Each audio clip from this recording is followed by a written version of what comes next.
Of course, for Priti Patel to opine about tax and about spending and about hard-pressed Brits is a bit rich, given the fact that there is a report that suggests that she spent £77,000 of taxpayers' money on her eyebrows. Now, before you stand up and say not true, not true, these were the allegations made in the Byline Times a while ago.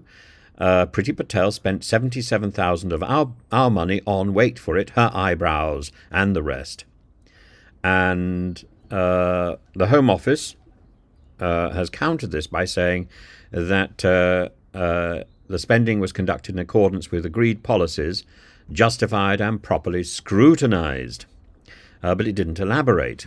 A second statement said that some of the expenses were for personal protection equipment during the pandemic. It's completely wrong to claim that these are the Home Secretary's expenses. They were Home Office-wide expenses. And then it goes on.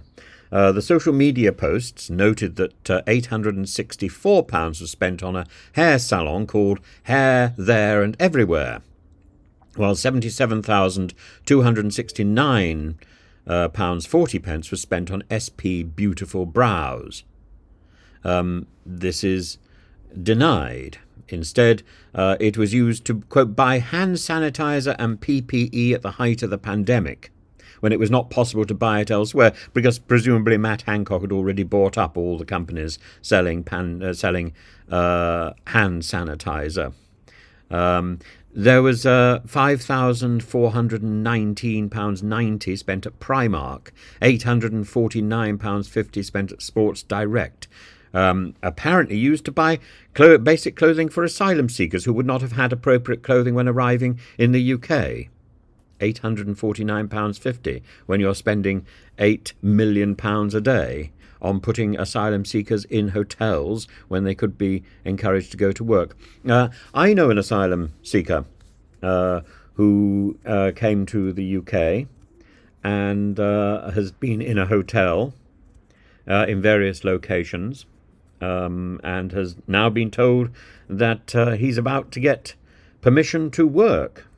This is a person who is highly qualified in his own country, and the work he's being offered apparently is going to be fairly rudimentary. But he could have been working for the last 2 years. Cupcakes, £669 spent in Rachel's Kitchen Limited on Rachel's Cupcakes brand, used for a catering staff event. There's £900 spent at the Magdalen Arms. I know the Magdalen Arms in Oxford. And another £3,952.76 spent at the Pollyanna Restaurant.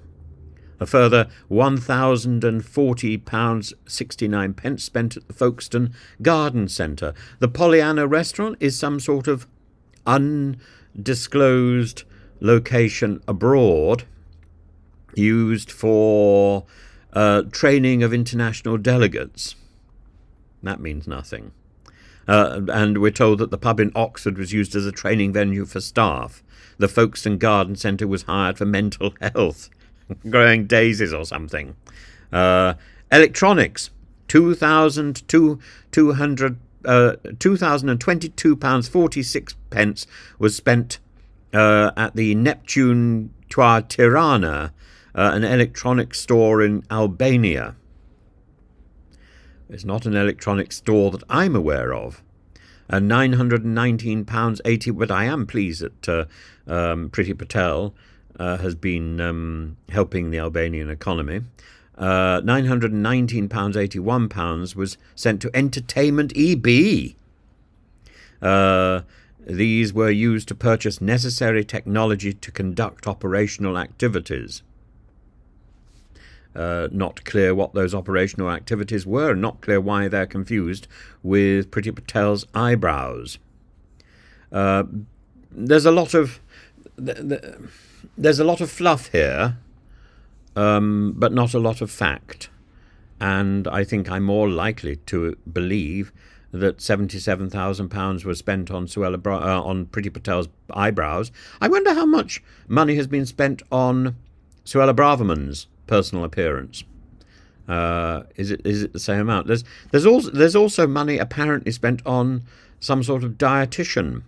£2,000 sent to the Claudia Lamb Independent diet consultant. And the Home Office said this is not a dietitian, but a company that was used to organise international travel. So if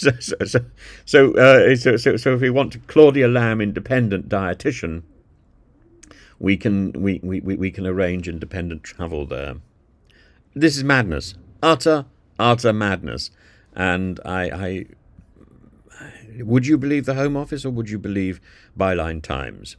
So this woman, this ex-Home Secretary, who is claiming that we are wasting money, has to account for £77,000 that apparently was spent on her eyebrows.